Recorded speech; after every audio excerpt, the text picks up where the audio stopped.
level up. Them niggas ain't special, bro. Them niggas just regular. Me, I'm a heavyweight, trying to run in every state. Lot of soldiers, whole lot of rank. Watch me regulate. You know we taking route, plus we ain't playing route. If the nigga ain't got the heart, tell him stand down. And put your hands down. Please, somebody call the police. It's a man thing. All I wanna do is run it. All I wanna do is run it. Get the money, tell them run it. Ain't no problem if you want it. All my niggas 100. All I wanna do is run it. All I wanna do is run it. Get the money, tell them run it. Ain't no problem if you want it. All my niggas 100. All I ever did was run it. This one West, all of these ignorant fools are dummies. Get the fuck with all of that fake shit in that front. Got a heater like it's 100 bullets bouncing off of the drum like a punch. Pump my gas, smashing this rubber. Gun sound like a stutter. You knew that the bitch a hoe and you still had to go cover. Sellouts and undercovers. Don't fuck with you fag fuckers. Got shooters flanked by the double. Look up, splash brother, swoosh. Now she knowing my name while I'm stacking my change. Never package that cocaine cause I don't touch it. Swoop. Most my people gone insane, but I'm focused on making change. You a brother, so nigga, I won't fuck her. Better choose wiser. This shit look like MacGyver made these new visors. True scholars with this knowledge, yeah, my crew lava. You stuck on popping collars with your new dollars. I'm just trying to separate like I got two islands. Run it. All I wanna do is run it. Get the money, tell them run it. Ain't no problem if you want it. All my niggas 100. All I wanna do is run it. All I wanna do is run it. Get the money, tell them run it. Ain't no problem if you want it. All my niggas 100. All I wanna do is run it.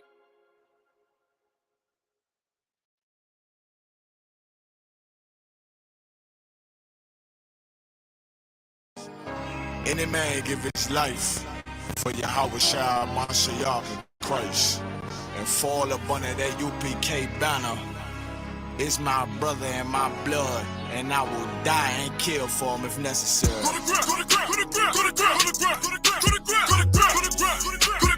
all about that warfare, boy. Back up. It's all about that warfare, boy. Take grip. My soldiers take grip till I'm stand down. Take grip. My soldiers take grip till I'm stand down. Take grip. Now this ain't no movement, this a takedown. We will not be moved or intimidated. We ain't the type. You got a problem, tell them cross the fucking line. My niggas ain't polite. Soldiers to the left and right. I die for every man body. Before I be a coward, I'd rather be a dead body. This will be my kingdom when the hour pass. You can either get with it or get flipped like an hourglass. We live by honor and no excuse. Just send the prayer up to the Lord. I told him, then let all the terrorists loose. Hold your tongue or get rebuked, cause you made a truce. With a race that made merchandise out of my abuse. Scared of who? You got your gun, then pull it. Me and my niggas start to argue, it's about who gon' bite the bullet. It gon' take round. Opponents better move slow. Attack dog for this truth. Nigga, cool yo. Go to grip. It's all about that warfare, boy. Give grip. Back up. Give grip. Back up. Give grip. It's all about that warfare, boy. Take grip. My soldiers take grip till I'm stand down. Take grip. My soldiers take grip till I'm stand down. Oh,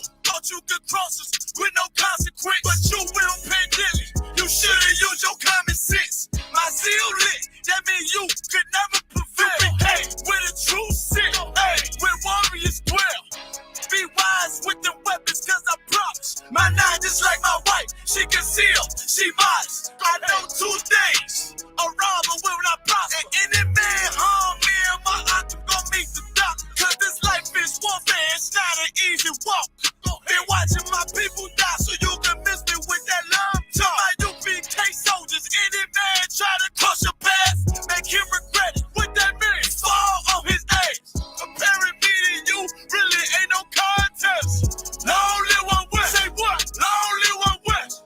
This for those who thinking we ain't ready for. Tell them back up. I'm about to drop something heavy for. Go to grip, go to grip, go to grip, go to grip, go to grip, go to grip, go to grip, go to grip, go to grip, go to grip, go to grip. It's all about that warfare, boy. Give grip, give grip, give grip, back up, give grip, give grip, give grip, back up, give grip, give grip. It's all about that warfare, boy. Take grip, take grip, take grip, take grip, take grip, take grip, take grip, take grip. My soldiers take grip till I'm stand up. Take grip, take grip, take grip, take grip, take grip, take grip, take grip. My soldiers take grip till I'm stand up.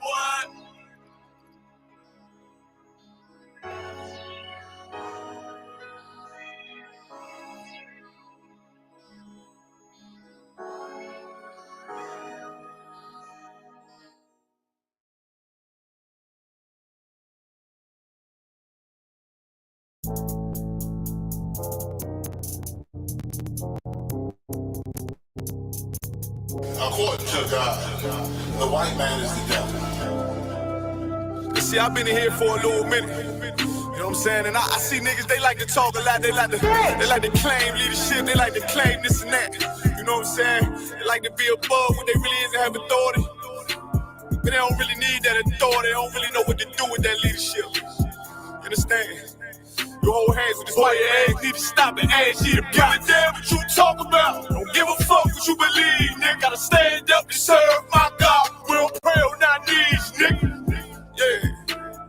See, everybody ain't with all that peace talk. Everybody ain't with all that bygone. Boy, your ass need to stop and ask you to drop. It's about to get serious.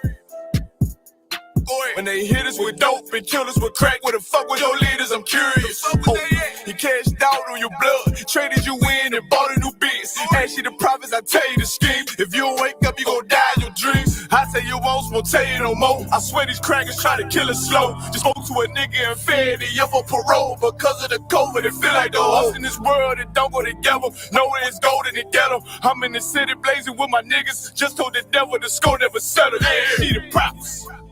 I'm tired of these niggas keep talking about, you know, you respect my religion, I respect your religion. Boy, your ass need to stop and ask you the prophets. You know, like we all come together. Cause you know, they say God so loved the world. God so loved the world, and boy, your ass need to stop and ask you the prophets. Don't give a damn what you talk about. Don't give a fuck what you believe, nigga. Gotta stand up and serve my God. We don't pray on our knees, nigga. Yeah. Hey, gentlemen, y'all, we don't pray on our knees, nigga. Gotta stand up. You know what I'm saying? Boy, your ass need to stop and ask you to wrong with step. I'm silent for show. To the fake niggas, stay silent. I got it. Let's go. Let's go. I ain't taking no loss. Ain't no token when we got the flow. Ain't no peace. Just play with your own. I'ma be loyal to the right arm. Tell them we can't keep me slave. And I can never let bygone be bygone. Got your baby mother on high. Got your baby pants through the fire. Ask you the prophets. That baby soul belong to the Lord. How dare you abort it? Devil will fail you, bitch. I can afford it. I prepare slaughter. You bring me my water. Plus your leaders weak. Let them lies slip through their teeth. Their ass need to stop and ask you the prophets. That's just the reality, Christians. I'm sorry to hurt your feelings. I know your pastor lied to you every Sunday for 30 years, but that's what the church is for, lying. That's why they exist, to lie the money out of your pockets. Boy, your ass need to stop and ask you to give a damn what you talk about. Don't give a fuck what you believe, nigga. Gotta stand up and serve my God. We don't pray on our knees, nigga. We don't pray on our knees, nigga. Gotta stand up, serve my God. We don't pray on our knees, nigga.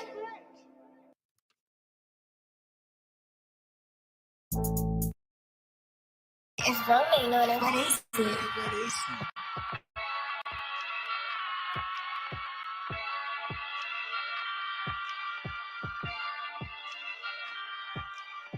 Purchase your tracks today.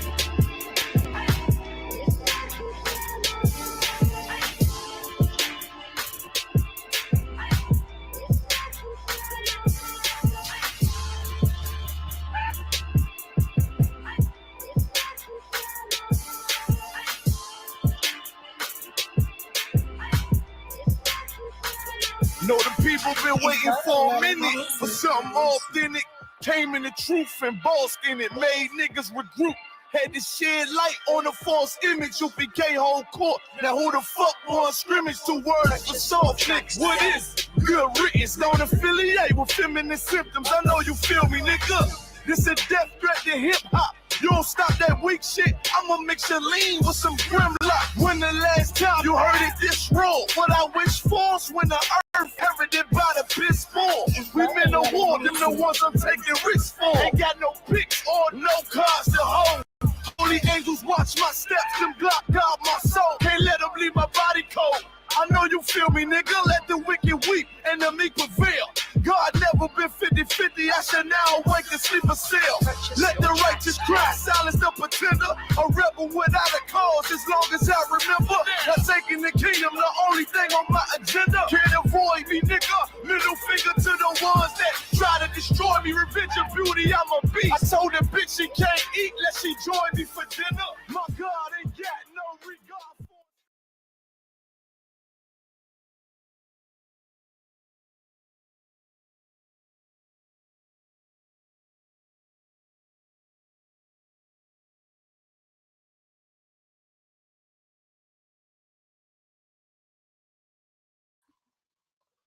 Yeah. Like Commander Juliana, clap it up, clap it up. We back. I'm Officer Abraham of the Israelite School of Universal Practical Knowledge. Started out of 1 West Harlem, New York, under Commander General Yohana. You understand, the rightful ruler of this nation. You know what I'm saying? Been breaking it down since 1969 that blacks, Hispanics, and Native Indians are the lost 12 tribes of Israel. And the white man is the so-called devil that the Bible speaks of, man, the oppressor that's then had his boots on our necks for hundreds of years. And now we're in the time of, the last days. If you've been under a rock for the past couple of weeks, and you just climbing out of your cave of inebriation and degradation and sin, you understand? If you just climbing out, you better realize that you are in the last days, man. You in the time where it's prophesied in the Bible that soon Christ's going to return. You know what I'm saying? All these things is happening in the scriptures. Well, happening in the earth today.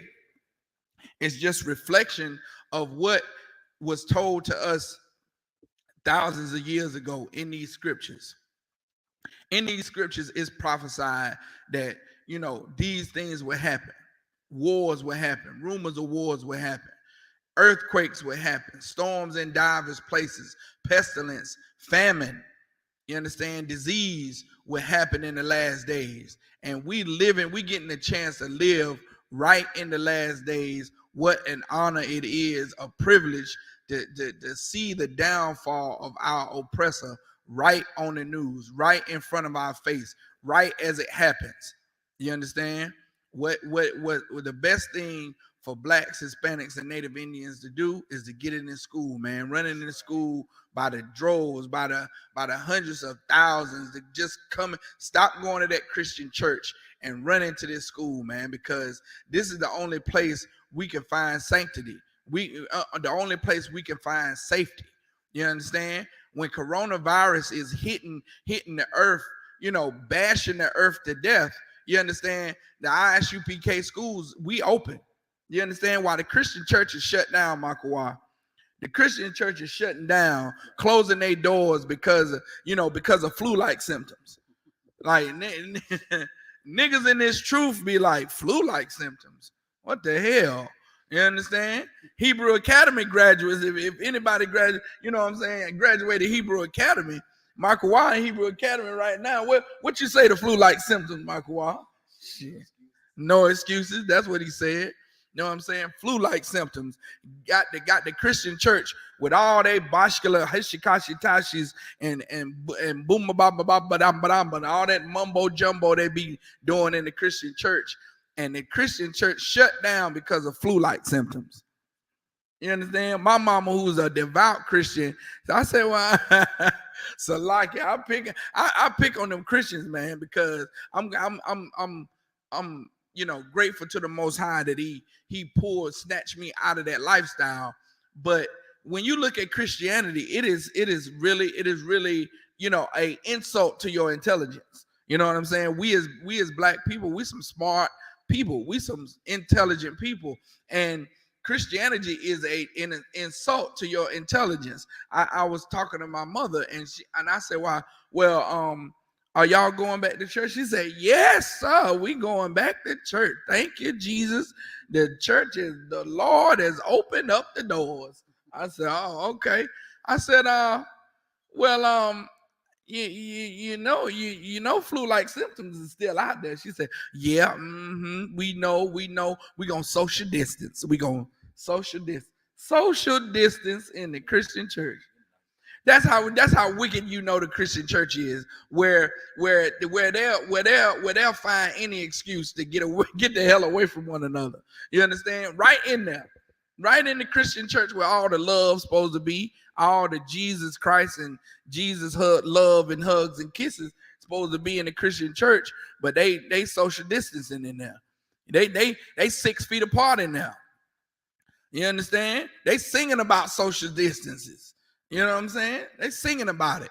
Social distancing and love Jesus at the same time.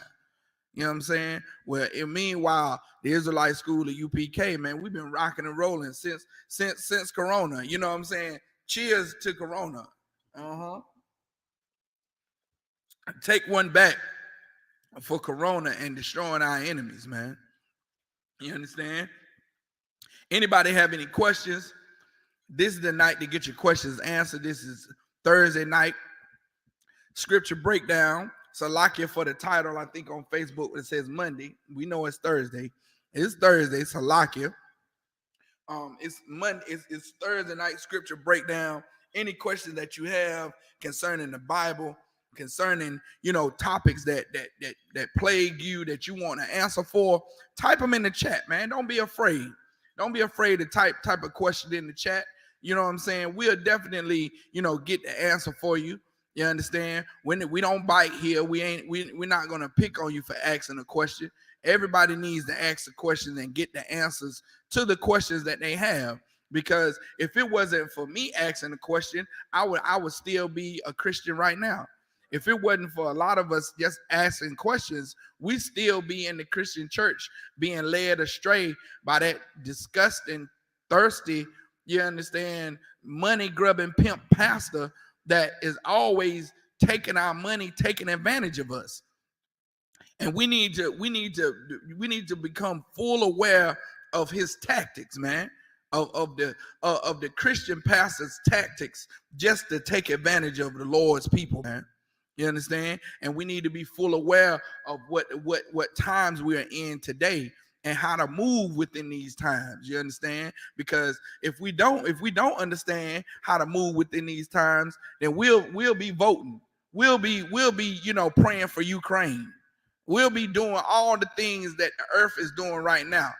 Christian pastors are pulling up screens of the screens of Ukraine and putting their hand on the screen talking about pray for Ukraine. Really, like that's how you know that Christian pastors have no, I don't know the word to describe. Go ahead, Michael. So like it's funny that you speak on that, because every time every time something happens in the world, it's always a Christian pastor talking about pray for this, pray for that, but it's never pray for the Black, Hispanic, and Native Indian community. Man, damn right. That is big up for that, man. It's never pray for the Black, Hispanic, and Native Indian community that he's sucking dry. You understand? That he's sucking dry. Now you can find a church in the rich neighborhood, but where you find most of the churches? In the ghetto, in amongst the poor people who can't even rub 2 nickels together, man. That's where you find the pimp pastor, is in the middle of the ghetto. It's 6 churches, you understand, in the Black neighborhood. Before you walk, 2-3 miles apart, it's another church. You understand? How in the hell are they sustaining themselves when Blacks, Hispanics, and Native Indians are the poorest people on the planet? That lets you know that money is not black people's problem. Money is not our problem, man.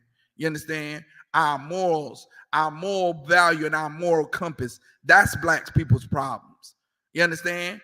Their heritage been stolen and ripped from them. That's black people's problems. Their identity, not knowing who they are, not knowing what race of people they really are, not knowing their nationality. That's what's black people's problems.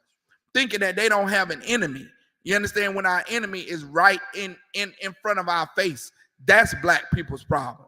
Matter of fact, that's what we're going into today. You understand? I kind of leave it open to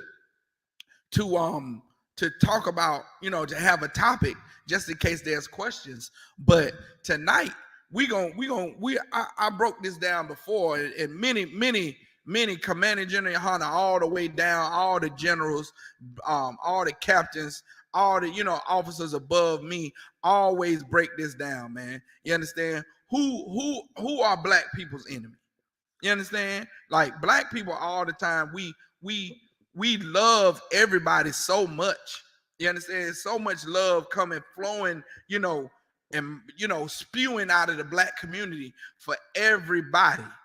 You understand? Every race on the planet gets our love, and they don't even return the love that we give them. You understand?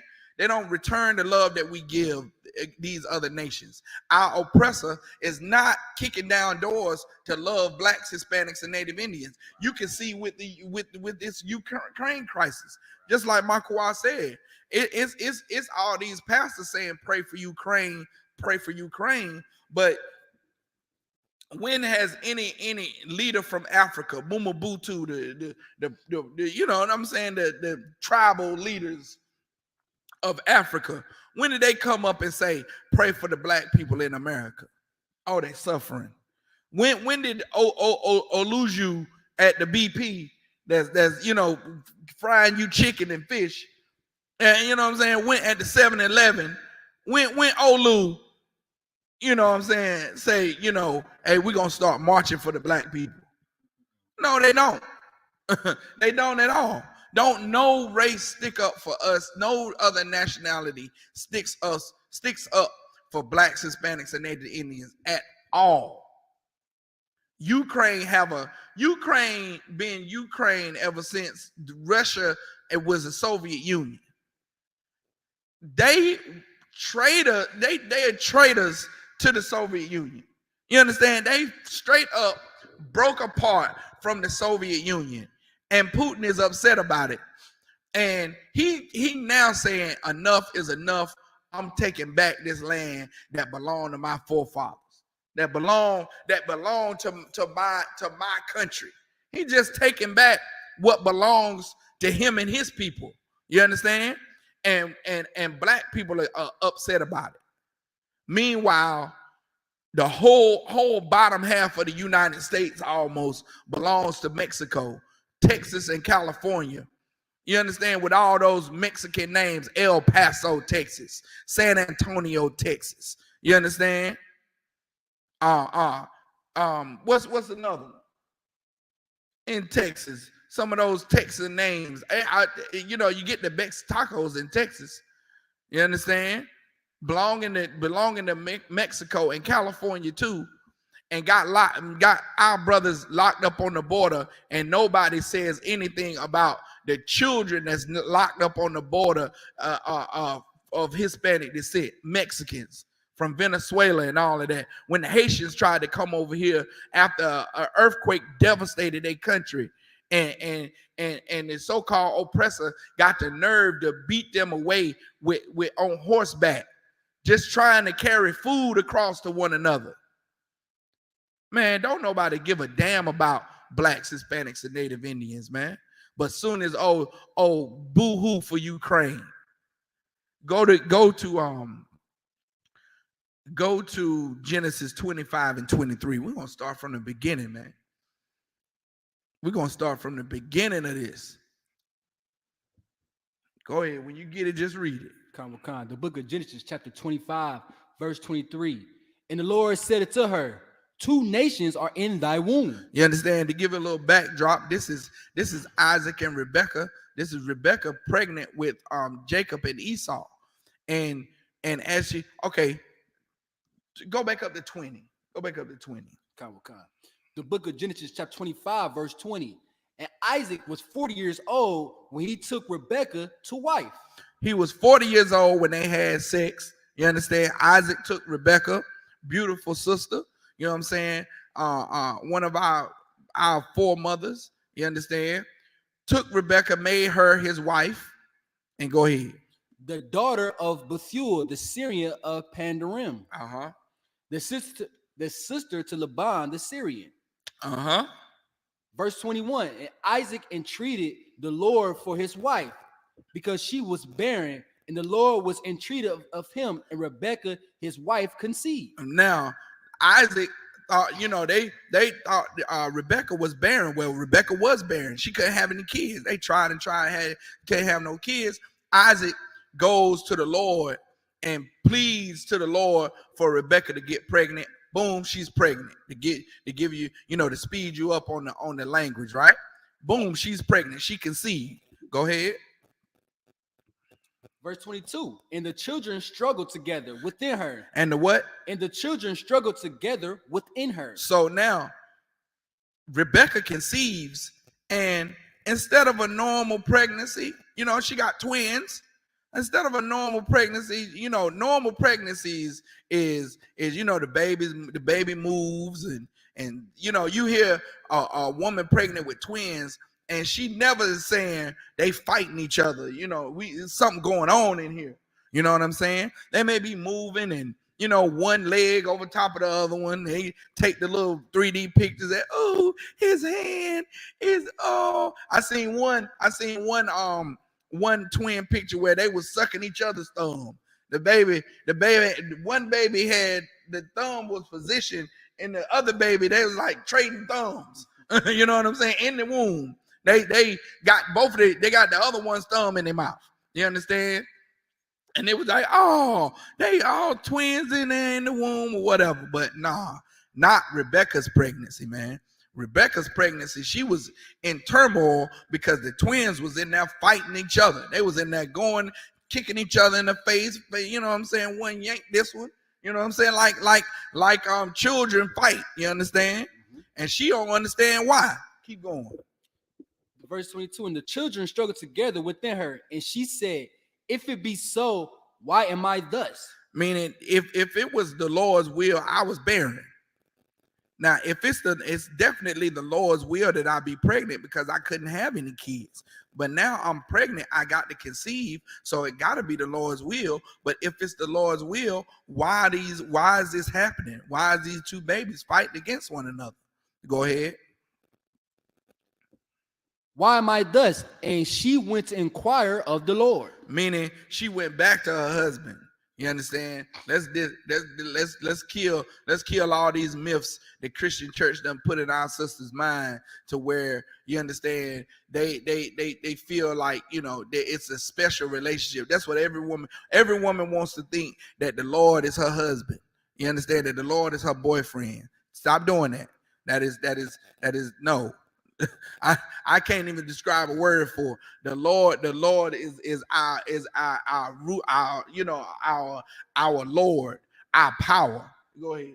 So, like I said, that's kind of sick for even a woman to say the Lord is her boyfriend, as if the Lord, you know, we want something that's been yeah, right.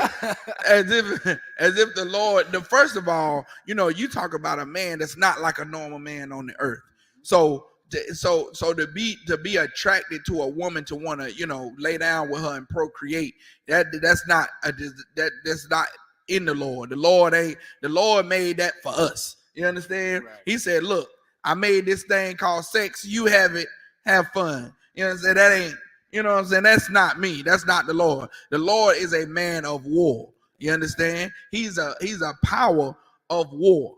You understand? The Lord is the ultimate warlord, man. Just think about it. The scripture says he's sitting on a throne of fire. What a man that sit on the throne of fire, what you think he's soft? You think he gonna soften up to want to have sex? Nah, man, that man thinking about battle, battle, fighting all the time. You understand? That's what the Lord is doing. That's why Christ got to be the mediator.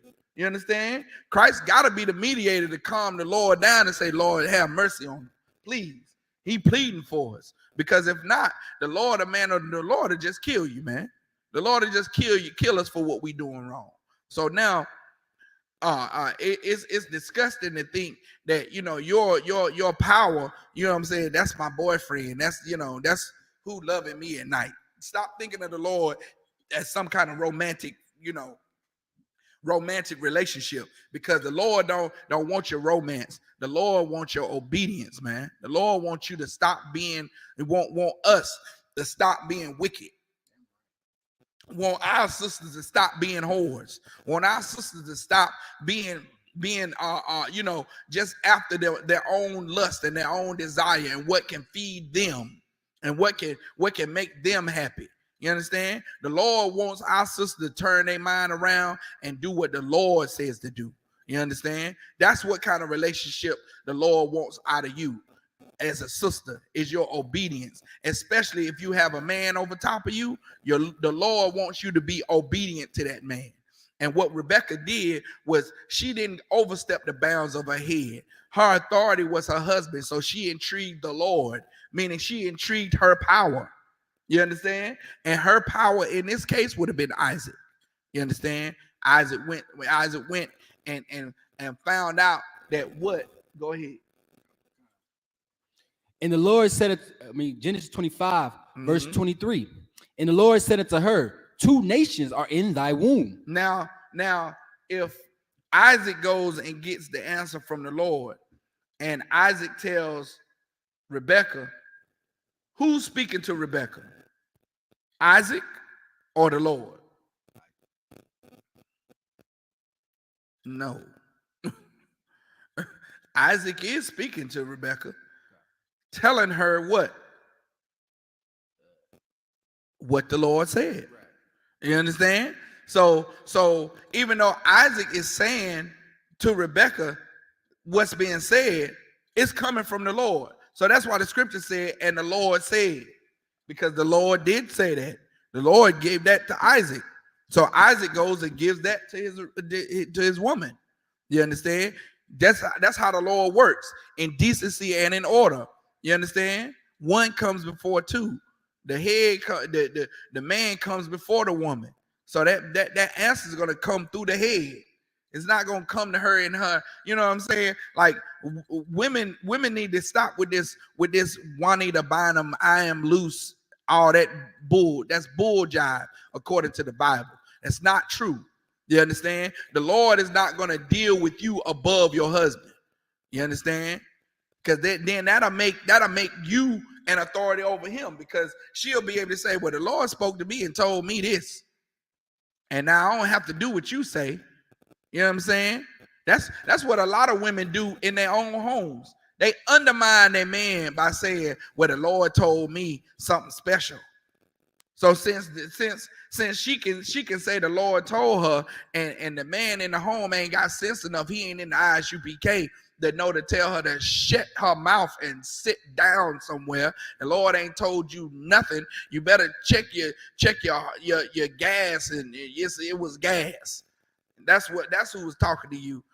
Gas. You know what I'm saying? It was your mood swings during your cycle or something. Blame it on something else. Don't lie on the Lord and keep talking about the Lord spoke to you and told you. All these TikToks is getting on. I had to leave. Now I gotta leave TikTok. Thought I had a place. You understand?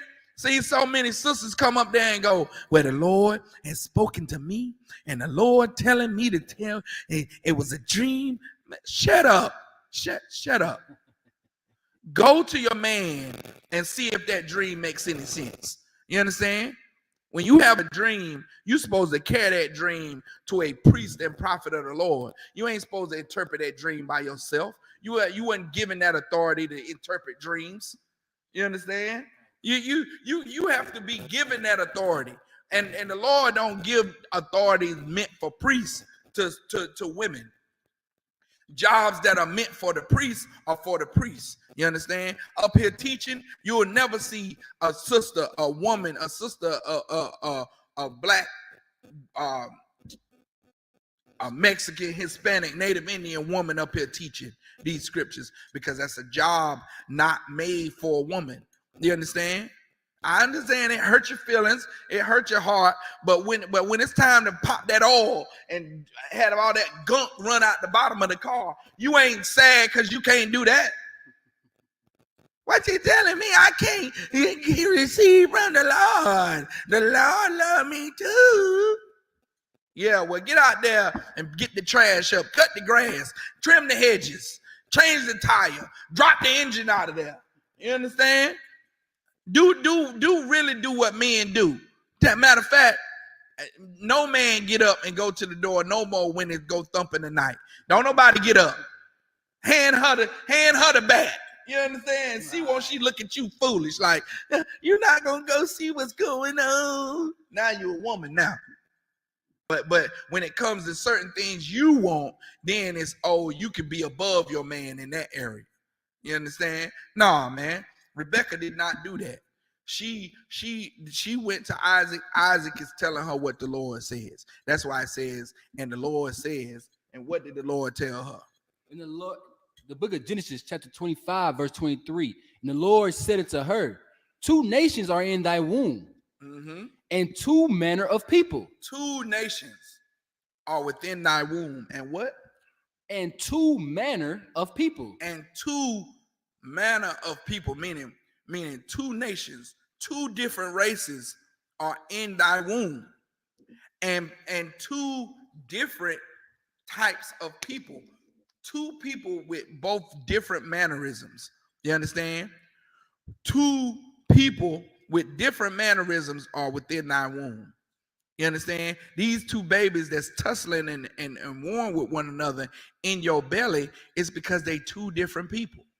You understand? They 2 different nations of people. They 2 different mannerisms. They act different. They clashing with one another because they 2 different people. You understand? They're gonna be, and it's gonna go into more of it about what the Lord did within Rebecca's womb. You understand? And the Lord can do whatever he want to do. The Lord can do whatever he wants to do.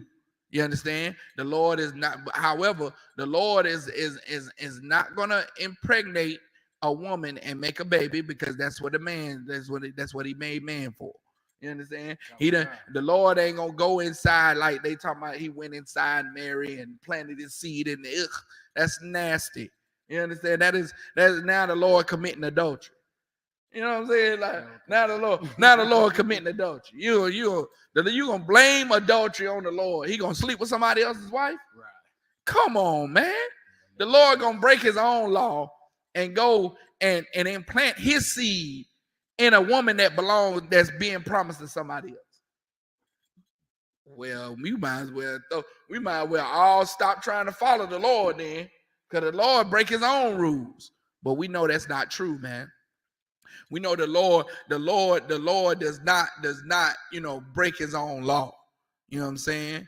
The mythical gods of the Christian religion may break their own law. You understand? The so-called Christian God may he'll break his own law. You understand? The Christian God is the so-called oppressor. The oppressor definitely will break his own law. You understand? So now 2 mannerisms, two different people are in Rebecca's womb. Go ahead. And 2 manner of people shall be separated from thy bowels. That's important. 2 what?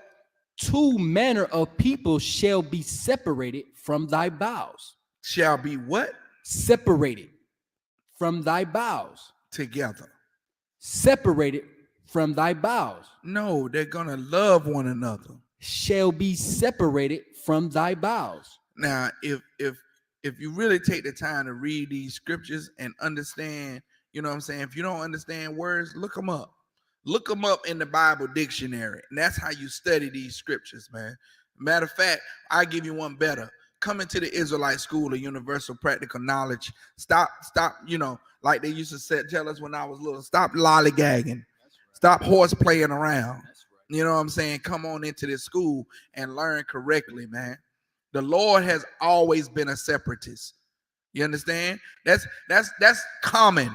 That's common with the Most High. The Most High never intended for everybody to come together and live together in peace and harmony, man. The Lord gave everybody their land. The Lord gave all the nations that's on this earth, gave them a land. You understand?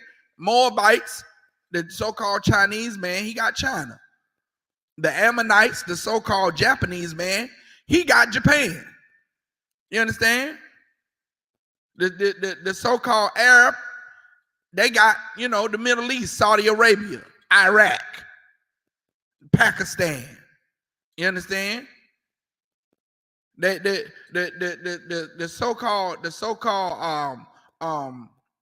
Salakia, the different sons of Cush and Ham. Ham got his own land in Africa with all his sons of Cush and all that. They got their own land. Every nation on the planet is got their own land. It's got their own place where they be separated at, where their men can be with their women and their women can be with their men. Every time there's been a society to rise up and want to join everybody together, the Lord destroyed it, man. The Lord came and destroyed that melting pot. You understand? What happened to Babylon when Babylon tried to join everybody together and started building a tower up to the sky to see the Most High? The Lord came down and confused the languages and dispersed and scattered everybody. The Lord separated everybody. What happened to Egypt when Egypt tried to join everybody, have the 12 tribes of Israel in captivity, try to have everybody coming under one banner under Egyptian superpower rule? What? The Lord destroyed it. Now you got America trying to do what ancient Babylon and Rome did the same thing, try to join everybody together. The Lord destroyed that. Now you got America coming up trying to do what ancient Babylon, Egypt, and Rome and tried to do, which is join everybody together in one melting pot. And everybody knows that when you try to do that, the Lord is angered when you try to do that, because the Lord separated everybody. Don't try to undo what the Lord has already done, man. If you don't like being separate, then you just don't like it. You understand? Your arms are too short to hot box with God. If God wants to separate everything, let the Lord separate everything, man. Who are we, little peons to the Lord, to try to tell him he can't separate the nations? He can. He can do whatever he want to do. Now, two nations are within our womb, and the Lord said they're going to be separated, man. Not Abraham. Abraham didn't say they was going to be separated. Commander General Yohanan didn't say they was going to be separated. The Lord said they was going to be separated. That's from the Lord. That's not from our own mind. The Lord said that these two nations are going to be separated.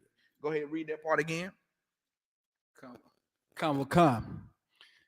In the book of Genesis, chapter 25, verse 23, and the Lord said unto her, 2 nations are in thy womb, and 2 manner of people shall be separated from thy bowels. And the one people shall be stronger than the other people. So one of these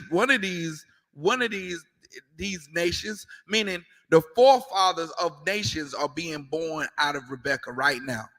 And he said they're going to be separated from the time they born. One of these people, one of these babies that you have that's going to turn into a nation, one of these people are going to be stronger than the other. Go ahead. Oh, no, they said one of these people are going to serve the other or stronger. Stronger. Okay, so one of the nations are going to be stronger than the other. Go ahead. And the elder, so like you're right, and the elder shall serve the younger. And the elder, meaning the one that comes out first, he's going to serve the younger one, the one that comes out second. You understand? So now that's the prophecy that Isaac got from the Lord. So keep going. Just remember, remember the elder one is going to serve the younger one. One of them is going to be stronger than the other. Meaning one of them is going to be weak. He going to be, you know what it means to be weak? He can't throw that 225 up, Makwa. Okay. He may hit a good 100. You know what I'm saying? Get him about a 1 rep in. But one of them going to be clearly stronger than the other. Meaning one of them going to be able to hit that 225. And one of them going to be just freakishly. One is just going to be stronger than the other. And you're going to be able to tell. You're going to be able to tell which one is stronger than the other. And also, too, the eldest, the one that comes out first, is going to end up being the servant to the one that comes out second, to the younger. Okay? That's the prophecy. Go ahead. The book of Genesis, chapter 25, verse 24. And when her days to be delivered were fulfilled, behold, there were twins in her womb. And when her days would come, time for her to deliver, she started delivering, started going into labor. Two twins was in her womb. Go ahead. The book of Genesis 25, verse 25. And the first came out red. The first, the eldest one, the one that's going to be that was prophesied to be the servant, he came out red all over. Red. Red. Just red. Blood show, you know what I'm saying? His blood show forth through his skin. He just came out red. Go ahead. All over like a hairy garment. So he was red and hairy. You understand? He had a lot of hair, man.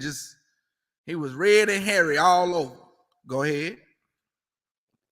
And they called his name Esau. They called him Esau. They called his name Esau, which means wasted away. If you want to know what the name means, the name Esau means wasted away. Go ahead. Verse 26. And after that came his brother out. And his hand took hold on Esau's heel. But wait a minute. They said after that his brother came out. They ain't describe him. They didn't describe his brother's color and if he was hairy or not. His brother came out normal. His brother came out like everybody else, man, with color. There's only one nation of people on the earth right now that's absent of pigmentation, so they're red. They're actually derivative of they're pink, which is a derivative of red. You mix red and white together, you get pink.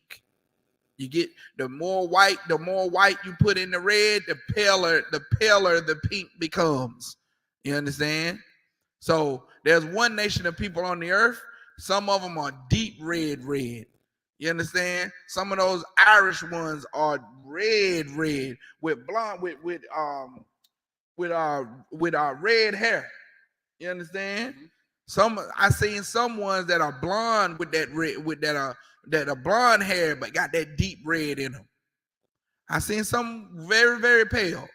Very, very pale. Those actresses out there in Hollywood that eat nothing but a cracker and a cucumber every day and half a gallon of water. They're very pale. That's just a derivative of red. It's all derivative of red, right? Now, there's the rest of the nations on the planet. Even when you get to the Eskimos and Hawaiians and all the way down to even the so-called and even the Africans. You understand? Even the Asians have pigmentation. But only one race of people have no pigmentation, that they're red. So now Jacob, or the second child, he comes out looking normal with color like everybody else. There's really no reason to go into his description, But the description of the first one that they call Esau was so peculiar, was so different that the scriptures had to say, well, he came out red. He came out red and hairy all over. Go ahead. And after that came his brother out, and his hand took hold on Esau's heel. Mm-hmm. And his name was called Jacob. Jacob came out. The brother, like, hold on, get back over here. Let me whoop on you some more. You understand? Go ahead. And Isaac was 80 years old when she bare them. Mm-hmm. Verse 27. And the boys grew, and Esau was a cunning hunter. Esau was a cunning hunter, man.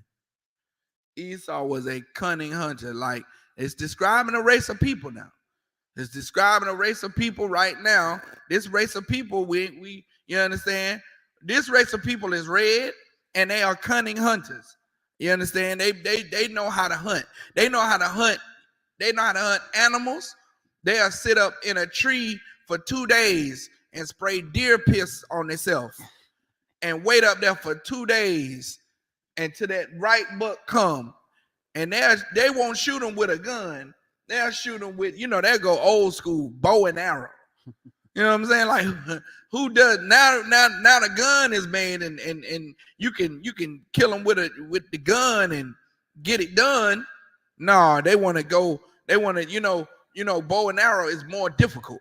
It's more difficult to kill to get a kill with a bow and arrow, because it's gotta be the trajectory has to be right, and it has to be the right spot. Right. You know what I'm saying? With a bullet, it's more lenient. The bullet bounces, and hey, you probably can get a kill more quicker with a bullet than with an arrow. But that arrow you see them practicing. They got the little bullseye. The arrows on the certain parts of the deer where it gotta hit there, or he gonna get away. You know what I'm saying? They become cunning hunters, man. They hunt us. Pause that. Put your finger right there. Go to Lamentations 4:17, man. I'm gonna show you how I'm gonna show you in the scriptures where this race of people that came out red, that became cunning hunters, the Bible even said they the cunning hunters of us. You understand? Go ahead. The book of Lamentations, chapter 4, verse 17. As for us, as for the Lord's people, the lost 12 tribes of Israel, blacks, Hispanics, and Native Indians, man. Go ahead. Our eyes as yet fail for our vain help. In our watching, we have watched for a nation that could not save us. Verse 18. They hunt our steps. They do what? They hunt our steps. They do what? They hunt our steps. Man, those cunning hunters that we look into for help, they are the ones that's hunting our steps, man. Go ahead. That we cannot go in our streets. That's describing a people, man. That's describing that every time a black man leave his home, his house, he is under constant pressure that he may not come back. You understand? Every time those lights get behind us, we under the impression, hey, look, man, this might be my last one, man. This might be the last time. Something very simple can go wrong, can go left so fast. And people describe it how black men die under the hands of the oppressor, and they be like, well, it happened so fast. Boom, before you know it, boom, he was dead. You understand? Because what, Makawar?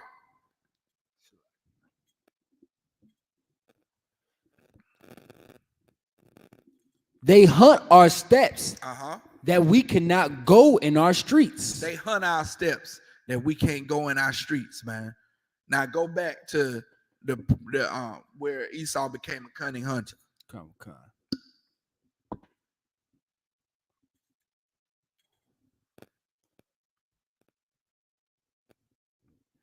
The book of Genesis, chapter 25, verse 27. And the boys grew, and Esau was a cunning hunter, a man of the field. A man of the field. Go ahead. And Jacob was a plain man. Meaning Esau became a man of the field.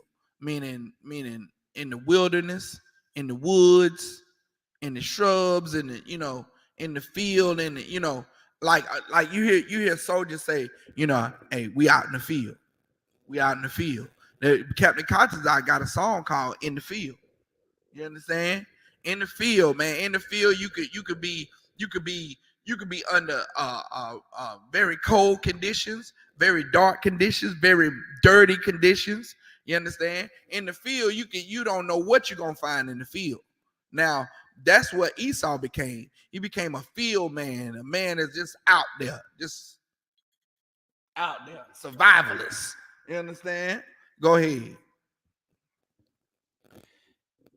Jacob was a plain man dwelling in tents. Jacob was a plain man, meaning is that has that's manifold, meaning it has more than one meaning. Meaning Jacob was plain, meaning it didn't take much for him to be okay.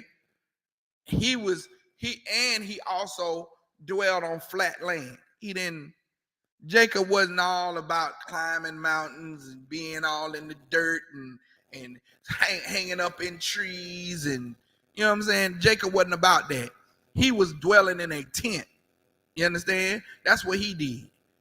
He was in the plains on flat land, and he would pitch a tent. When he was out and about, he would pitch a tent. Just like our native Indian brothers right now. You understand? When they was on the run from the so-called oppressor, when the oppressor was taking over this land, the Indians, they would pitch a tent when they had to sleep overnight. They called them teepees. You understand? They would pitch them up real quick to put them up. You understand? They still do to this day. You got some native Indians that, on those reservations that still stay in tents, still stay in those teepees. You understand? You got some native Indians in America right now that's in these big cities. That Captain Isupk War tell me that his dad is a Gadite, and his dad still pitch a tent in the backyard. He got a whole house. He still go out in the backyard and pitch a tent. That is biblical. You understand? Because that's what our people did. Jacob was a plain man. He dwelled on flat land, and he'll go pitch a tent. Esau was a cunning hunter. He was out in the field, all in the in the grime and the muck, and in the grassy, the tall woods areas and all that stuff. Hunting in the woods, just like the deer be through the woods. That's where Esau at. So keep going. The book of Genesis, chapter 25, verse 28. And Isaac loved Esau. Isaac what? Loved Esau. Isaac did what? Isaac loved Esau. Man, look here. We've been trying to love this oppressor for a long time. What? Isaac loved Esau. Guess who else loved Esau? Guess who else loved Esau? Every black, Hispanic, and Native Indian. Every black man during the 60s. During the 60s, when we accepted white people to help us protest. When we accepted the Caucasian to help us protest. The same way we've been loving them, the same way the Black Panthers let the Caucasians in their movement. Go ahead. It's fun that you speak on that, because I remember we was having camp, and this was in Naptown, and I remember they was doing the Black Lives Matter protests, and the people that were leading them was Esau. And when we called them out, that's when they came at us like we was doing something wrong, like, oh, y'all racist and all that stuff. Right. When we talking about how can it be Black Lives Matters, and they leave them, and like the minute we started speaking, they got in that blowhorn and directed all of our people right around the corner. Said, all right, let's go keep on marching and protesting. As soon as we did that, right. It's just funny you say that. Right, because we always try to love Esau, man. We've done nothing but try to love Esau. We became a nation too. You understand? Jacob name was changed to Israel. You understand? He had 12 sons. Those 12 sons became the 12 tribes of Israel. Now we've always tried to love Esau. always tried to love the so-called Caucasian. You understand? What happened to the Native Indians when Christopher Columbus them set sail over here and landed over here? What did the Native Indians do to help Christopher Columbus? They helped them survive through the winter. They gave them all kinds of gifts, all kinds of gold and valuable things. You understand? Taught them how to grow crops and taught them how to live off the land, how to let the land feed them. That's what the Native Indians taught the oppressor. And what did the oppressor do in return? We've been trying to love the oppressor for so long. Every time we get shafted, every time, man, every time. Now what's going on now? Pray for Ukraine. Pray for Ukraine. Boo-hoo, Ukraine. Hoo-hoo. Got pastors pulling up the pictures and putting it on the big screen. They hold their hand, pray for Ukraine. Pray, Hashkala Bashkala. Now Hashkala Bashkala is going to Ukraine. Now that's what's going on in Ukraine. You got black Christian pastors praying for Ukraine. And when has one Ukrainian come over and said the black people are suffering? We need to get them food. We need to get them shelter. We're from Ukraine. We're from Ukraine, and we come to get them shelter for the blacks. No. My Ukrainian accent is bad. I don't know any Ukrainian accents. I sound more like an African. No sweat. You get the point. No Ukrainian is asking to save black people. You understand? But we talking about pray for Ukraine. And man, it's disgusting how we give our love so generously to everybody else. But when it come to that nigga that just stepped on your new forces, oh yeah, you gonna beat that nigga. You gonna beat that nigga. You gonna shoot that nigga. You understand? Oh no, not my new ones, nigga. We fight over blocks. We fight over you from South Side. You from Apple Street. Nah, nigga, we on West Street over here. What clique you represent? You know what I'm saying? We fight each other over anything. We fight each other over streets, over streets that don't belong to us. We fight each other over shoes that's gonna get dirty and wear out anyway. We fight each other over, oh my God, the box. What? You gonna fight over that same hoe that's been hoeing all her life. She's always gave it up to several men. So why are you fighting over her? She gave it up freely. She had sex with that nigga over there, and he did not rape her. He did not force himself on her. She did it. They met at the club. He went home with her, and they did what they did. Now you find out you want to go fight the brother. For what? Why? She gave it up. Don't fight over a woman. Right. You understand? If we stop fighting over these frivolous things, man, we stop black on black crime. We'll stop black on black crime immediately if we stop fighting over the senseless things blacks, Hispanics, and Native Indians fight over. You understand? And all these people are Christian because you tell a Christian that they wrong. You tell a Christian that they wrong for eating pork, crab, shrimp, and lobster, and they'll fight you. If they could take you in the street and whoop you, they'll fight you.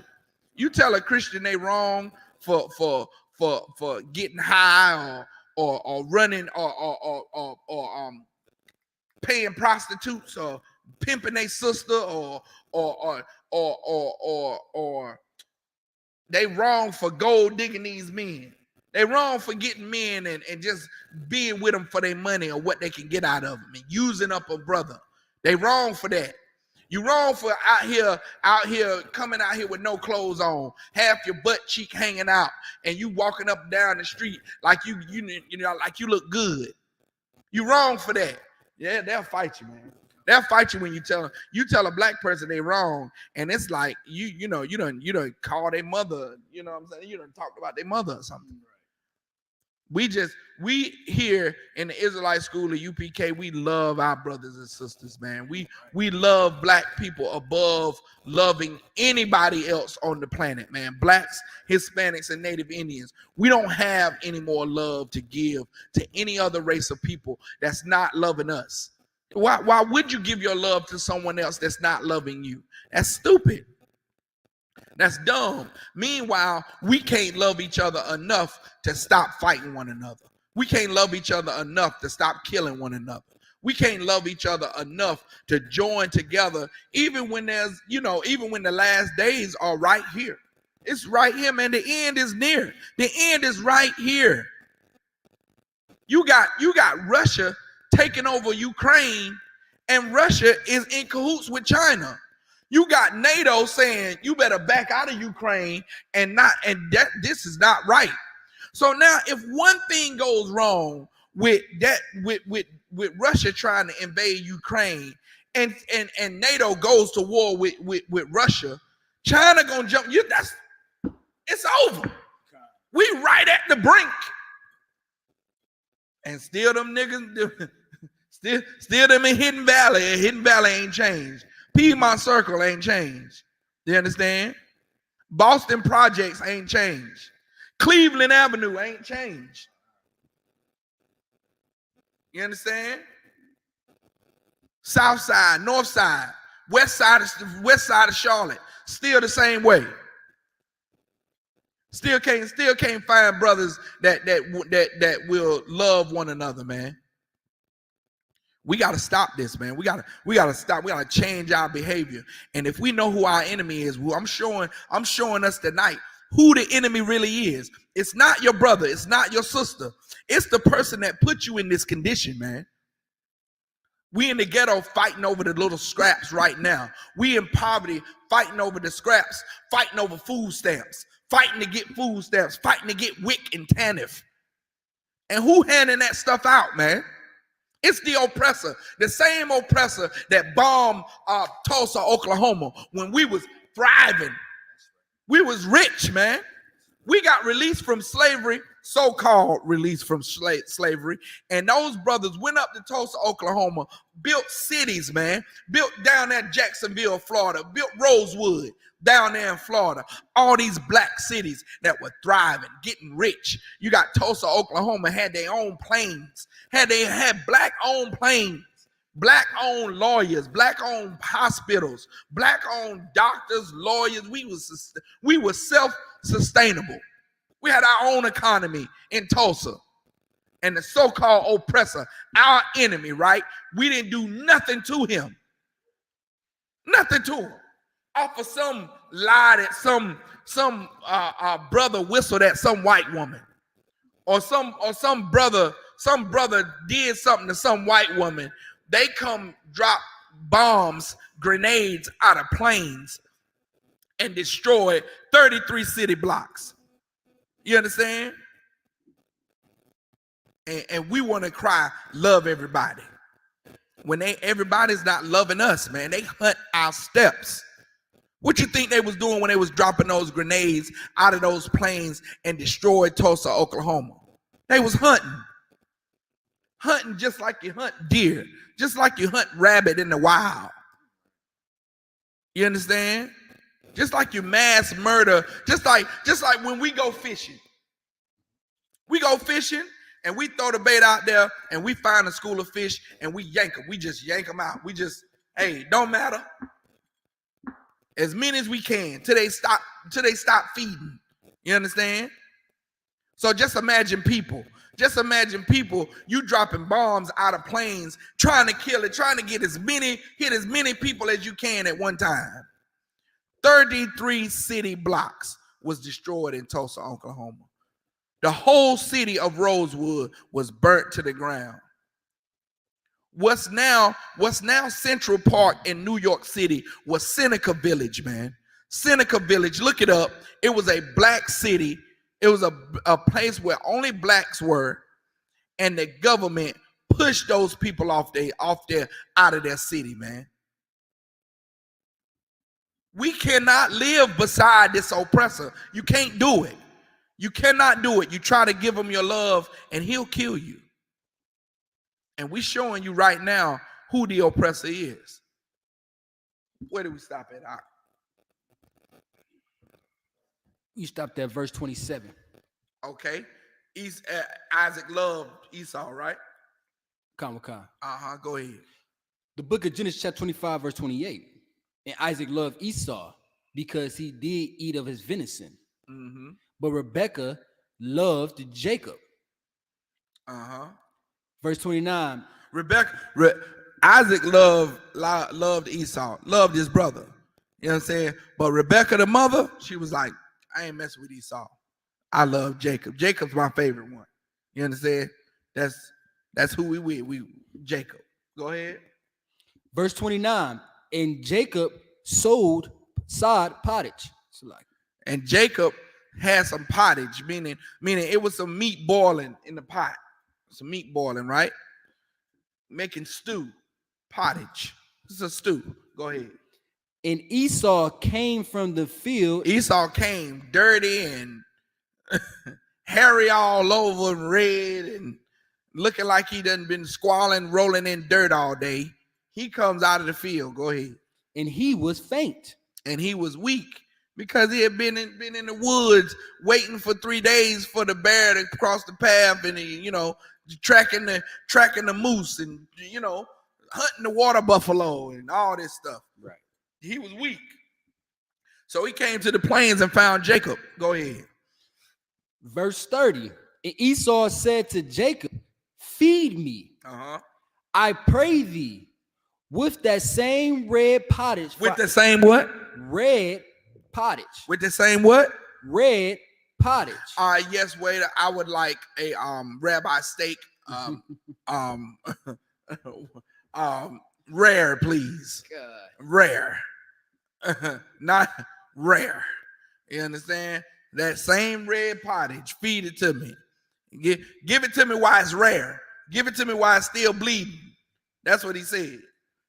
So now Esau, we describing a nation of people. It's only one nation.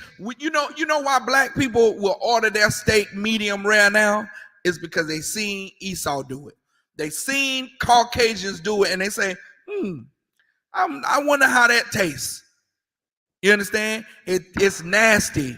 That's how it tastes. Right. But it get tough if you cook it too long. Yeah, if you cook it too long, it will get tough. But there's a point to where it's done and it's not tough. Matter of fact, I have cooked the steak for hours, made a steak, cooked it in butter for hours until it passed that toughness. It be falling apart when I eat it. You can do that now. You know you can't. Oh, nobody knows. Anyway, no one knows you can put a steak in the oven until it's not tough anymore. I didn't know. Moving right along. Keep going, brother. The book of Genesis chapter 25 verse 30. Esau said to Jacob, feed me. I pray thee with that same red pottage. For I am faint. Therefore was his name called Edom. His name was called Edom, meaning red. Adawam in the Hebrew. It means red. Go ahead. Verse 31. So now read that part again. That's where Esau got the name Edom. Go ahead. For I am faint. For therefore was his name called Edom. Therefore what? His name called Edom. Now go to Genesis 36:1. I'm going to show you that Edom, when his name was changed to Edom, he became a nation. He became a nation because he had sons. Those sons had sons, and those sons had sons until a nation was born. You understand? Go ahead, read 36:1. The book of Genesis chapter 36 verse 1. Now these are the generations. These are the what? Generations. These are the what? Generations. Go ahead. of Esau. Uh-huh. Who is Edom? Who is what? Who is Edom? Who is what? Who is Edom? These are the generations of Esau. Who is what? Edom. Edom, man. Edom is a nation. That nation, Edom itself, means red. Who is the red man on the planet? It's the Caucasian, man. Right. It's the Caucasian. And the reason why we don't know is because it's been beat out of us. This history has been stolen from us, man.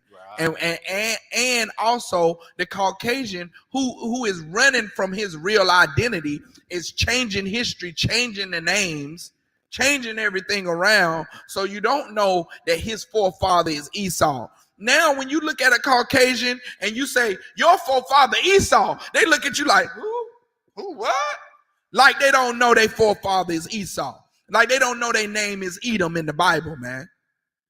Everybody know this but us. Esau, it became Edom. Edom became a nation.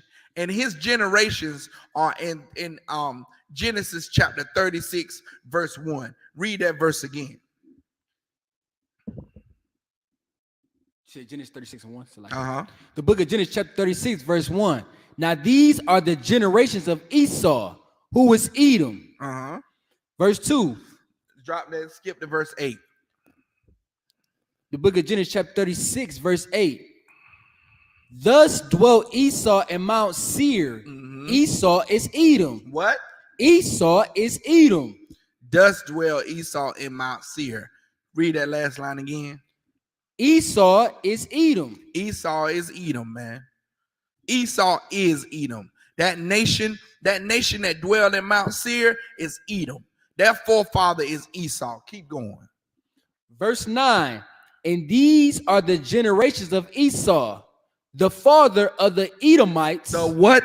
The father of the Edomites. The who? The father of the Edomites. He became the father of the Edomites, man. So when you hear that word Edomite, when you hear that word Esau, Edom, Edomite, yes, this Bible is referring to who we now call the white man, right? Who we now call the Caucasian. You understand?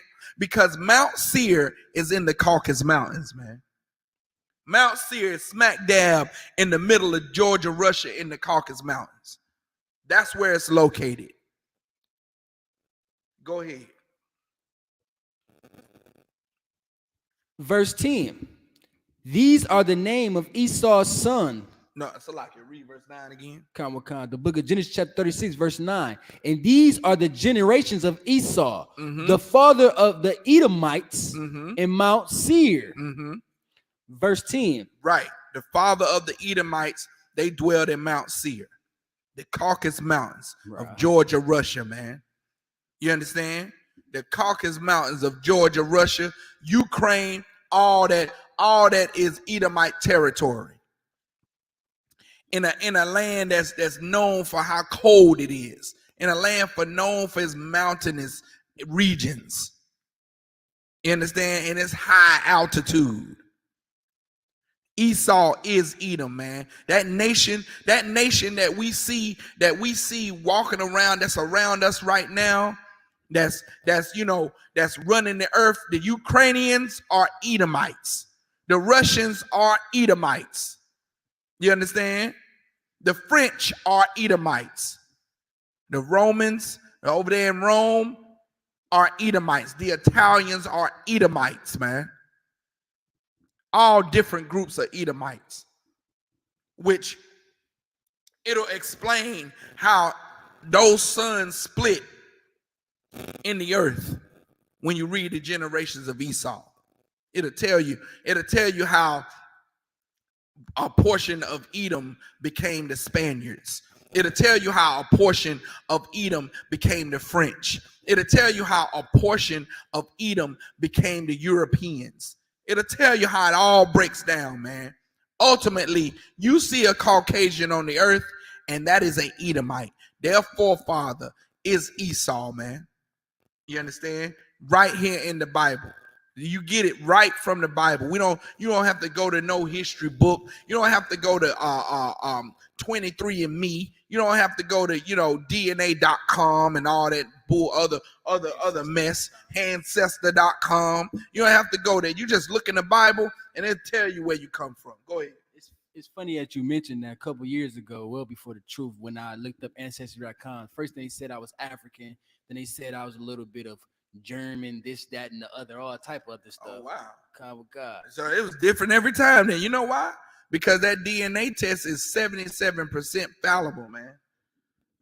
It's the DNA to find origin is 77% fallible. Now the DNA to determine if this baby is yours is 99% correct. 99.9% correct. They can tell whose sack you are coming from. They can tell that. Now, when it comes to your nationality, oh man, they DNA can't tell that. You understand? Why? Because ultimately we come from the same forefathers. You understand? Your DNA, a black man's DNA is closer to Esau than it is anybody. Why? Because Esau and Jacob were born from the same mother. But the Lord separated us two, separated our nations, man. You understand? And now you got the prophecy of the elder serving the younger. Esau knew about that, and he didn't like that. You understand? And he sought to change that. But that prophecy is coming to pass, man. It's going to come to pass. And I'm going to show you right now who your enemy is, man. Go to Deuteronomy 28 and 68. We're gonna jump right to it. We're going to jump right to who our enemy is. We already know, we already separated that Esau is the Caucasian, right? Esau is the Caucasians. Now we're going to see who the enemy is, and then we're going to end with a lot of his tactics, right? Go ahead, Deuteronomy. The book of Deuteronomy chapter 28 verse 68. And the Lord shall bring thee into Egypt again with ships. The Lord shall bring thee into Egypt again with ships, man. You understand? This is a prophecy given to the 12 tribes of Israel right after we came out of Egypt, right after we came from Egypt, which is an African country, a country in Africa. So we were enslaved under the Africans in Egypt. So we came out of Egypt, and we got the laws, statutes, and commandments from the Most High. And Moses is giving us a prophecy that if we don't follow these laws, statutes, and commandments, example, i.e., eating pork, crab, shrimp, and lobster, that is a commandment that we break constantly, a small little commandment that we break. You understand? Voting is another commandment that we break, meaning choosing our leader that's not of our nation. You understand? Then another little simple commandment that we break is getting high, smoking weed. You understand? That's against the scriptures, man. It's against the law of the Lord. You understand? Another one that we break, a small law that we break, sex is marriage. You lay down with that woman and you penetrate her, you have sex with her, that's your woman, man. You can't leave her. You can't throw her away. You can't have sex with this one, and because you didn't take time to get to know her, you find out she's a troglodyte dragon, so you want to leave her alone and go have sex with this one.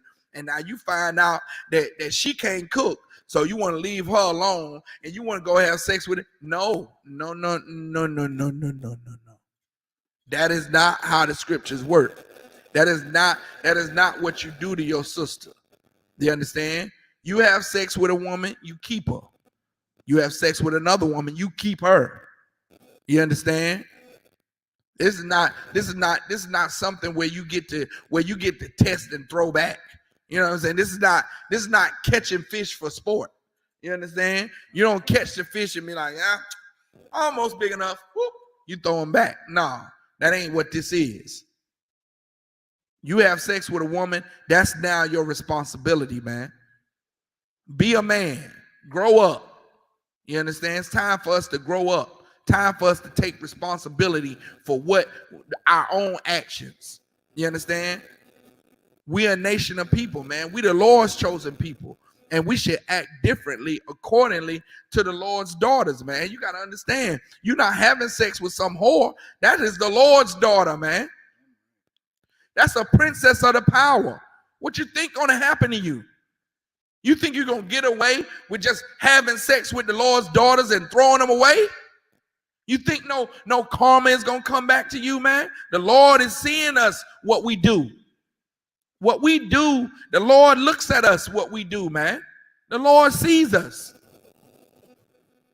And eventually, you understand, the Lord's mercy will run out. His mercy is gonna run out on you. And when we get plagued with all these diseases, we don't think that that's the Lord. You have sex with all these different women and catch AIDS, and that is a punishment from the Lord. You have sex with many different men, and now you don't know who the baby's father is, or you're going through it. You can't keep a man won't stay with you. That is punishment from the Lord. You understand? And with how all of this homosexuality is being pushed in America, look here, man, that is against the Lord. Like when are we going to stop saying, well, this is what I want to do, versus what you want to do, and fighting for what the Lord wants from you? I don't give a damn what it is you're doing. If the Lord says not to do it, then you shouldn't want to do it. You should fight your demons, man. You should fight your demons. We all had to fight our demons. You understand? You think that it's an easy walk to be once you know that you're the Lord's chosen people, you have to hold yourself to a high standard. The Lord holds you to a high standard.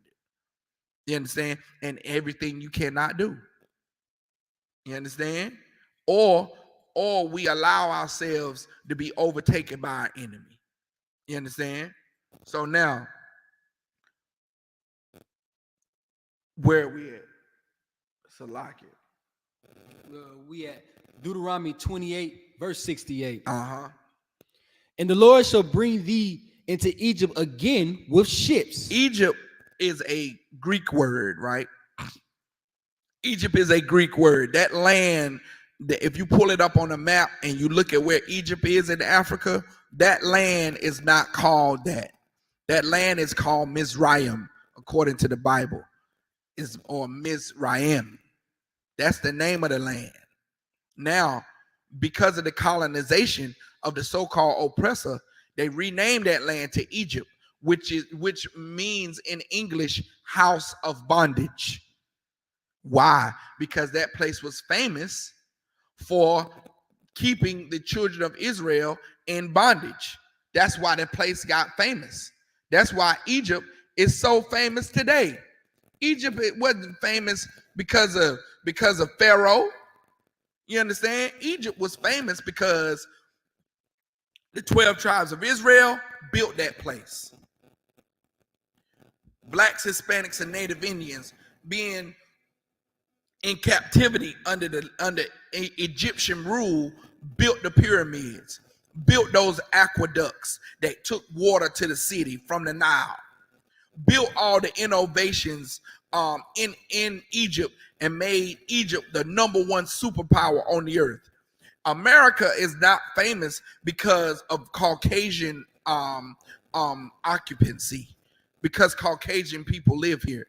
America is the #1 world superpower because America enslaved blacks, Hispanics, and Native Indians and took all their innovations, took all their inventions of the cotton gin and the street light and the stoplight and the street paved roads and the cell phone and the refrigerator and the T model and the T model engine and all these inventions that make life great.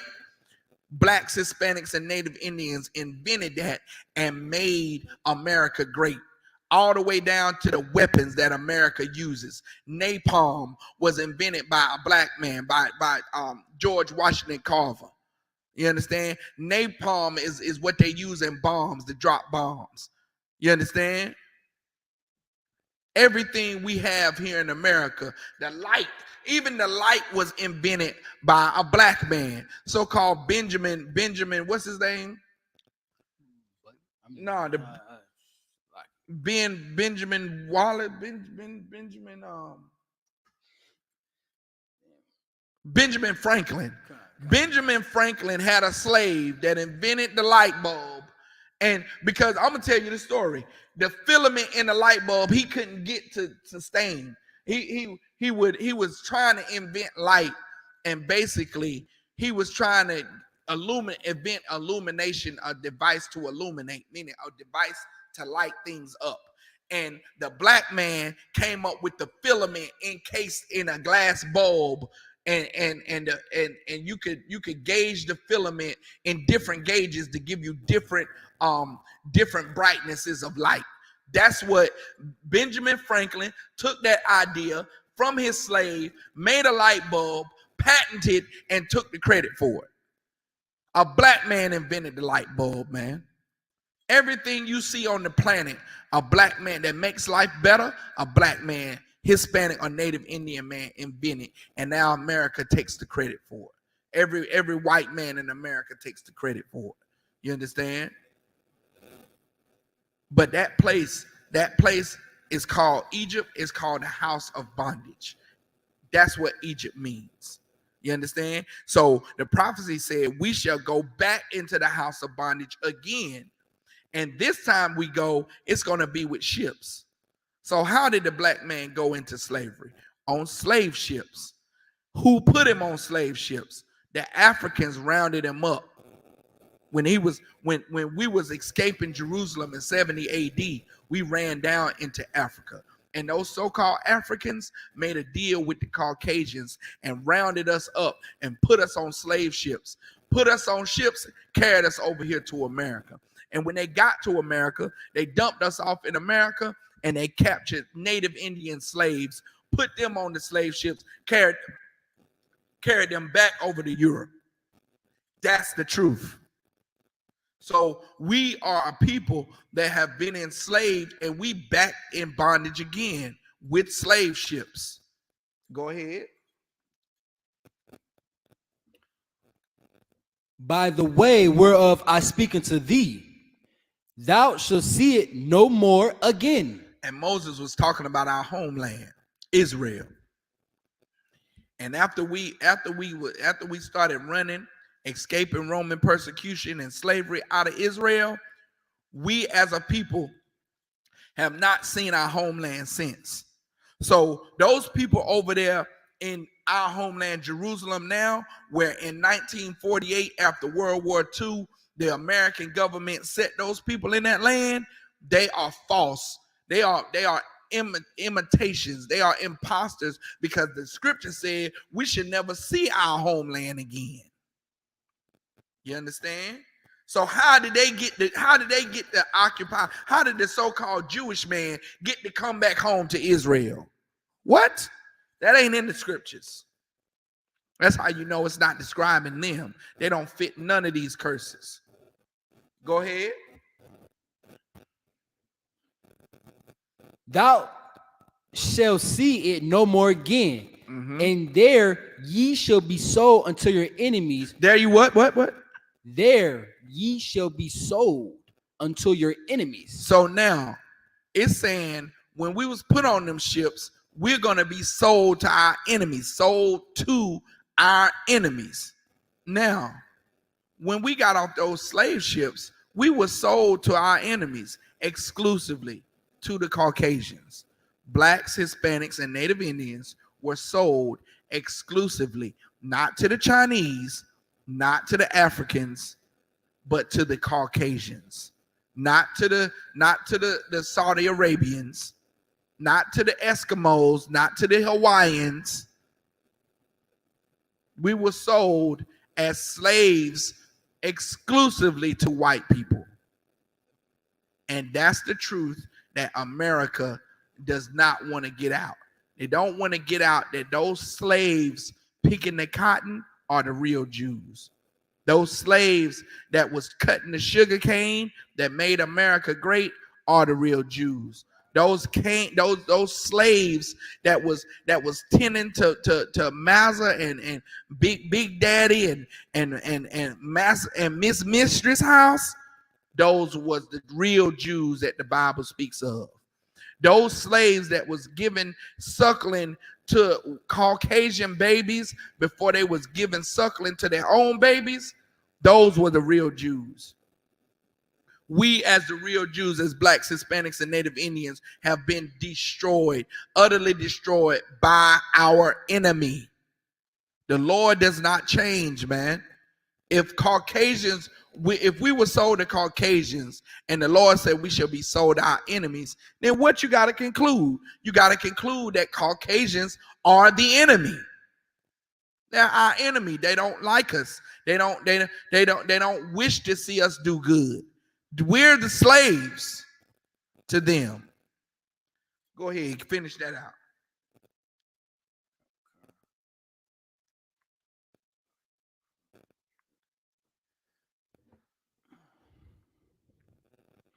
Thou shalt see it no more again, and there ye shall be sold unto your enemies for bondmen and bondwomen, and no man shall buy you. Meaning we shall not be redeemed by anyone, man. We are not going to be redeemed by anyone. So those so-called Jewish people in our homeland now, they were redeemed.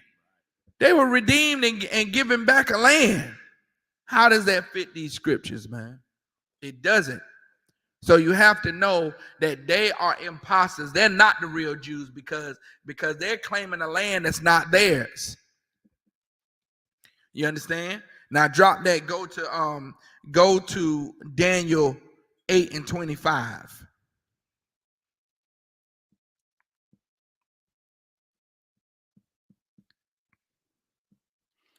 The book of Daniel, chapter 8, verse 25. And through his policy, also he shall cause craft to prosper in his hand. Who comes with more policy than the Caucasians? I mean, policies after policies. After I mean, the NATO policy, the treaty. How many treaties? How many policies did they come up with the Native American Indians, man? Like 113, and they didn't adhere to now one of them. Policies after policy after policy. Who does that? The so-called oppressor, our enemy. You understand? Go to Daniel 7:25. The book of Daniel, chapter 7, verse 25. And he shall speak great words against the Most High. He shall speak great words against the Most High. Meaning the words that this person is going to be against. It's not going to be with what the Most High says. And who says more lies against the Most High than Caucasians? I mean, you pick up any commentary on any scripture and it's written by a Caucasian man or under Caucasian influence. Like the so-called all these commentaries that you read about what the scriptures mean, it's either inspired by a white man or written by a white man who knows nothing about the Bible. You understand? The so-called oppressor says the Lord loves everybody. The Lord loves everybody, when that's not true. You looking all over the Bible and they say the Lord hate this, the Lord hate that, the Lord hate the sinner and the sin. He don't love the sinner and hate the sin. Who the hell says that? Who told anybody that was a scripture? That's because the so-called oppressor lies, man. That's his gift. He lies. You understand? He shall wear out the saints. You understand? And speak many lies. Go ahead. And he shall speak great words against the Most High, and shall wear out the saints of the Most High. He wear out the saints of the Most High. You understand? Meaning he literally wear us out. Just like your mama say, get in here, I'm gonna wear you out. Meaning beat you. What they do to the blacks in the 60s when we try to march for civil rights. They billy club dogged. You understand? God. Like they got guns on their hip, right? And if we causing a riot and such a commotion, they don't pull out the gun and start shooting because they feel like their life is threatened. They pull out the billy club and beat you. Look what they did to Rodney King. Beat him to a pulp. You understand? Beat him till he's still after that had brain damage. You understand? They wear out the saints, man. Go ahead. And wear out the saints of the Most High, and think to change times and laws. And they think to change time and laws. What does that mean? Meaning the so-called Caucasian changed the time. And now, and you ever heard of a Greco-Roman calendar? The Greco-Roman calendar is a calendar that has 365 days in a year. But the problem with the Greco-Roman calendar is that there's not 365 days in a year. And every 4 years, he got to have a leap year to catch the time up to make it okay. There's no daylight savings time, meaning the day don't start when the so-called oppressor says it does. The day starts at sundown, and the night and it's over sundown the next day. When the Lord created the earth, he created, it was night first and then day. That was a day. Now the so-called oppressor got us thinking, and it's day first and then the night, and that's a day. He changed the time, man. You understand? He changed time. When what is it? When it's time for a new year, the so-called oppressor says that it's January the 1st, when ain't nothing new. Ain't no flowers out, the bees ain't out, the birds ain't chirping because it's a new. Now you starting to see it become a new year, because now the weather breaking, flowers start to bloom, stuff start to become anew. So it's a new year. Who ever heard what month you heard that's January in the Bible? Is January even in the Bible? No. These months are named, the months of the year are named after Greek gods. You understand? The first month in the Bible is called the month of Abib. That's the first month of the new year according to the scriptures, according to what God created, is this earth. And God calls the first month of the year Abib, and it's not in the time of January. It's around about March or April. You understand? So now the so-called oppressor, he changed time and laws. What law did the oppressor change, Makwa? The day we worship, right? That's one law. But what's a big law here in America that the so-called oppressor changed?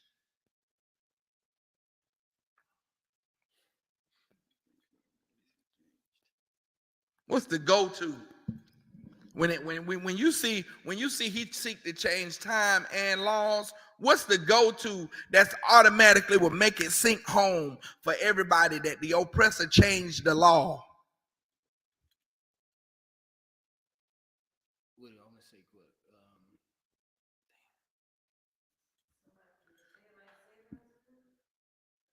That is, yes, but it's one law that's in the Bible that crushes a lot of people, and the so-called oppressor changed it, and that's how you know he seek to change time and laws. The laws dealing with time, daylight saving time, and all that stuff, he changed that. That's him changing time. The law that he changed, that when it says it seeks to change time and laws, is homosexuality. Homosexuality has always been against the scriptures. Even in the 80s, when AIDS came out, it was because of homosexuality. Anybody who caught AIDS in the 80s, and the early 90s, the late 80s, they knew that they was in homosexual behavior. That was the MO. That was the MO. When AIDS came out, it was them homosexual, those gays is catching AIDS. It ravaged the gay community because that's the law that the oppressor changed, made America see homosexuality not as a mental issue anymore, because in the 70s it was viewed as a mental sickness, a mental illness, and it was treated with shock therapy and medications. It was in the medical book, in the book of medical listings, where they have every known disease known to man. It was homosexuality was there. But because the person that wrote the book, that revised the book, the board that revised the book, some of those board members was homosexual, so they took homosexuality out of that book. That's how it changed. And America started calling it another lifestyle, an alternative lifestyle. You're born that way. You're sex stop. Sex is a learned behavior. You teach your daughter to be attracted to men. You teach your son to be attracted to women. You want to know why your little boy is feeling on women's booties when he's 6? He see his daddy slapping his mama on the behind every time he walk by. He see what he doing what he see. Why does a little girl always around about 13 or 14, little boys is ew all the way up? You know what I'm saying? They can't fight it no more. Around 14 it's, hey, Bobby. It's because they learn that behavior. They learn that girls go with little boys learn that boys go with girls. That's what you learn. If you learn anything else, then you're learning something backwards. And that's the law that America sought to change, and they changed that law. And our oppressor is the enemy, man. He's the enemy that hunts our steps. He's the enemies that is destroying us. You understand? And with that, we'll continue with this next week, continuing on who the enemy is, bringing it out more in the scripture, that these scriptures are describing the Caucasian race as the enemy to blacks, Hispanics, and Native Indians, which it is. The Caucasian race is the oppressor that the Bible speaks of. You understand? And with that, pass the class over to Priest and Officer Bakawa. Read the announcement first. All right. We are the Isupk under commanding General Yohanan, started at 1 West 125th Street, Harlem, New York. Rules for new brothers and sisters. When a new brother or sister comes into the school, they are off limits for 6 months. They are to be saluted only. They are to shed themselves of the world. If they need transportation, the teacher will arrange it. After 6 months, if a brother or sister has an interest in a particular person, he or she must get permission from the head to speak to a brother or sister. There is another 6 months in which the brother and sister will court each other. After the 6-month period, the brother and the sister will get permission from the head to marry. Ties, which is a commandment, Numbers 18 to 21, Malachi 3 and 8 through 10. Means 10th in Hebrew, Masharah. 10% of every penny of any increase the Lord gives you, give to Treasury Department or teacher. Priest fund, free will offer for priests, not mandatory. Whatsoever amount you would like. Upcoming holy convocations. Upcoming holy convocation is the Passover. You know what I'm saying? What is it, April 14th? April 14th at sundown is the Passover. It's in Cocoa Beach, Florida. You understand? All of Israel, all the blacks, Hispanics, and Native Indians, all our brothers and sisters from every ISUPK school in America and abroad is going to be there, man. All the people that you see on social media, Captain Tazariak, Captain Katazar, all the way up to Commanding General Yohana. You understand? All the generals and captains, everybody, me and Makawa going to be there. Makawa is going to be there. You understand? So everybody that's wishing to see my Salakia, you understand? Everybody's gonna be there. It's gonna be a glorious time, man. You never experienced the love from your family that you experience at the Passover. It's unheard of. You understand? Words can't describe it. So April the 14th, the Passover at sundown is going down. April 15th at sundown. But all during that week, we got activities all during that week, starting with the 13th, the 12th, the 12th. Yeah, the 12th through the 15th, man. But it's going down April 15th, Cocoa Beach, Florida. Sundown. It's Passover. The Lord's Passover. If you're not at this Passover, the Isupk, then you're not in the truth. No one has given no order to have any other Passover on any other day. It's the correct day. All these other Passovers are fake Passovers, and they not even according to the right scale of the moon and everything. It's all off. You understand? If this year's Passover is April the 15th. It's not April the 13th. It's not the 12th. It's not March the 28th. It's April the 15th. And you can tell all these other fake groups I said it. Officer Abraham, man. God damn it. If anybody wants to be a trooper in the school, to start wearing all black boots, shirt, pants, headband / scarf. With that, imagine.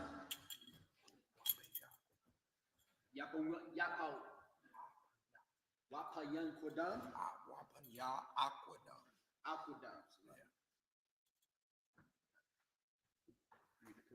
Yeah.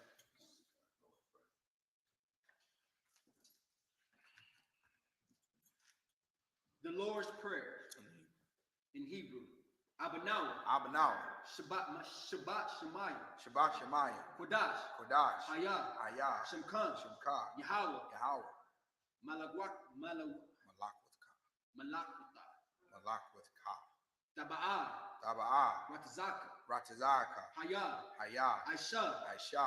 Baratiza. Kawa.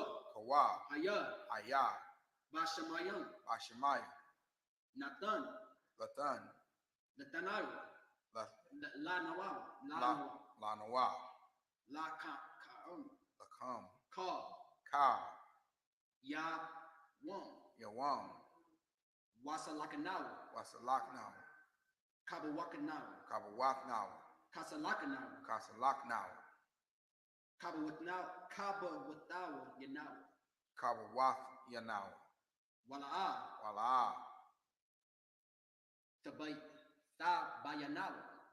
Tabayanawa. Banasayawan. Abal. Hawashinawa. Mayan. Ra. Kaya. Laka. Hamalakwa. Wala'a.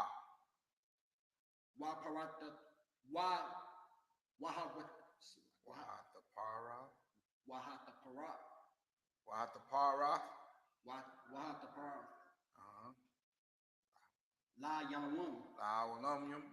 Aman.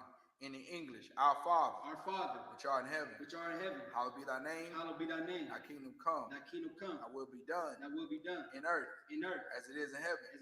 Give us this day our daily bread. And forgive us our debts, as we forgive our debtors. And lead us not into temptation, but deliver us from evil. For thine is the kingdom, and the power, and the glory, forever. So be it. Sorry.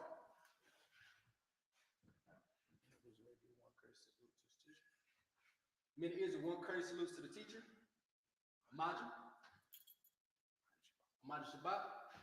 Barak. Yahweh Bashem Yahshua Barakatah. Sorry. Men of Israel, one courtesy. Sisters Amaju. One courtesy salute to the sisters. And men of Israel, Amaju. Mam Shabbat, Barak, Yahweh Shemar, Bashem Yahushai. Yashmatash, Dismiss.